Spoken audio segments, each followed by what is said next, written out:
This is Sandy Digby, and today I'm joined by Jerome. and we're going to be talking about the Topē Project, which is happening this Christmas. And Jerome's basically going to talk about his involvement in the project and his experiences behind it. So we're just going to go straight into the questions. So what was your personal involvement with the Topē Project?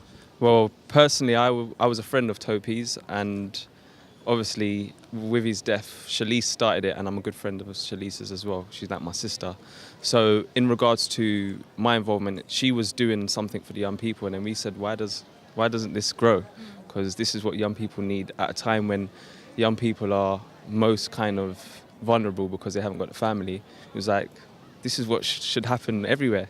So when Shalise told us about it, I was like, I'm 100% behind it. And then all of a sudden, it just grew into something that we didn't even realise it would get to. So let's talk more about the actual day and how was the atmosphere like? Because you was obviously somebody who was helping out on the day, as well as being a care leaver yourself. You was actually there. So how was your involvement, and how did you feel about it? So I was part of the steering group, and then I was nominated to do the kind of activities and host the day. And we went there in pyjamas to make the young people, because the initial invitation was about wearing pyjamas, and so everyone's kind of comfortable, but no one came in pyjamas, as you'd know, except for me and Shalise. So it made everyone feel comfortable and made them feel like, you can be a bit silly. So the day itself was absolutely amazing. Like, I've had Christmases with foster families and things like that, and they've been good, but I think as I'm getting older, it's like, whose house do I choose to go to? So it's like a bit of battle. So in order to say like you're going and helping other young people have a great day, everyone just kind of goes, okay. But it was I've never had a Christmas like that. It was absolutely what Christmas is meant to be. Now, sorry, I was like, in terms of the spirit, the young people, the baggage they were coming with, and to have that kind of baggage and still be able to kind of celebrate and no dramas at all in the whole day was absolutely amazing. if you was to describe the atmosphere in that room in 3 words, what would it be and why? Love, because there was just thing about it. You knew what was behind it, in terms of when at the beginning we told the story about where it's come from, and everyone kind of felt for it, and it resonated with a lot of people, because a lot of them, when we got them to write notes, wrote about losing people and stuff like that. So there was a great sense of love, and kind of this is about us caring. The other thing I would say would be change, because it's like, you're changing the way they view a certain day and a certain time of the year where they're very vulnerable. And the other thing was family. A lot of people said they felt like they knew people for years after one day. So imagine what you could do in a couple weeks or a couple months. So it's just to see a change in one day, and that kind of energy. How do we keep that going? Is what my thing is. So let's talk a little bit about the support on the day. Like, we had people from Arsenal Stadium show some support, Coca-Cola, I heard. And so how did it feel to you personally, and the importance of keeping that support going so that, we can have events like this, just not on Christmas Day, but perhaps in general? What does that mean to you?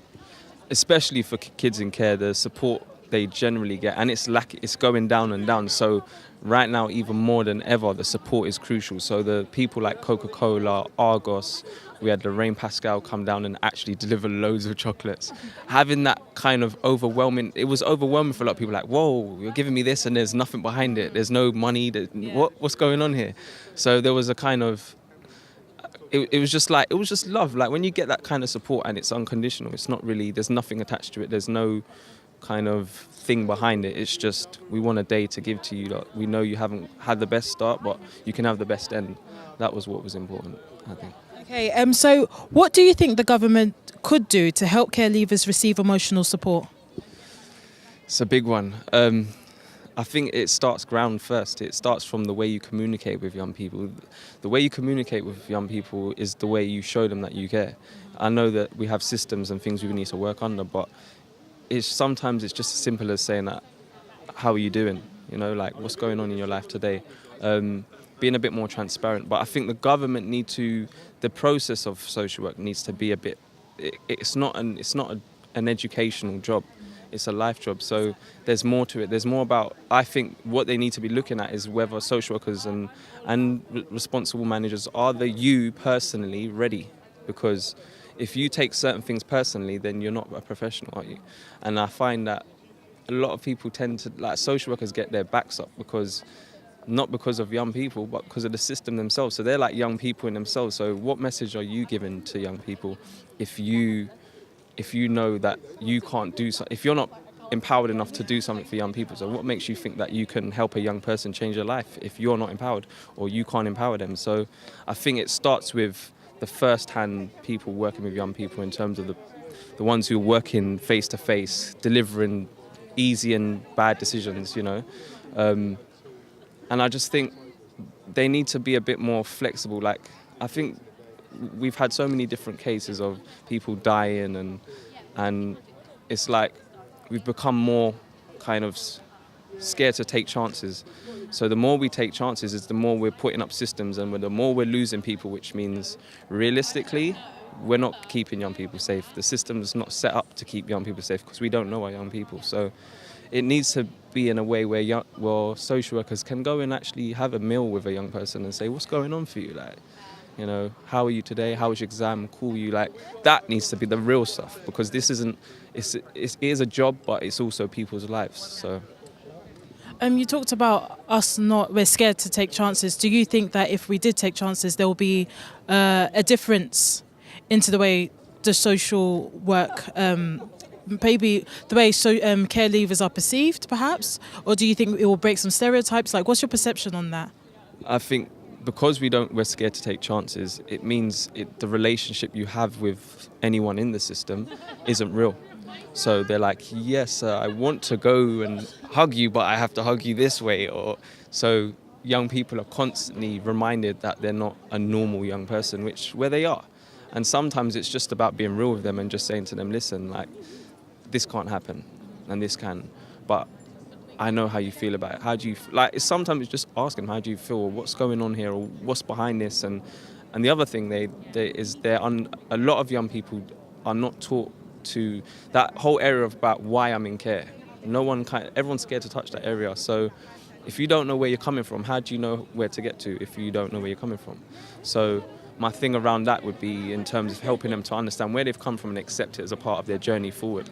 And is it something that you had to go through personally? Personally, yeah. In my first stages, my social workers never had no conversation to me about why he was in care. I had a carer though who would say, your mum, this is why you're in care. Your mum did it, and it helped me to understand. Okay, yeah, she's all right, but don't blame her.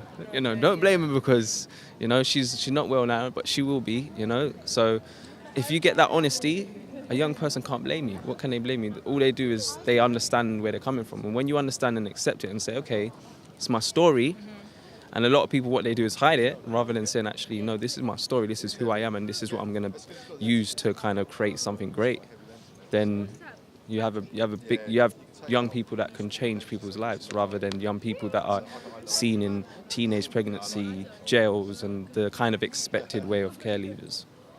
Cool. All right, thank you very much, Jerome. Thank you. Cool.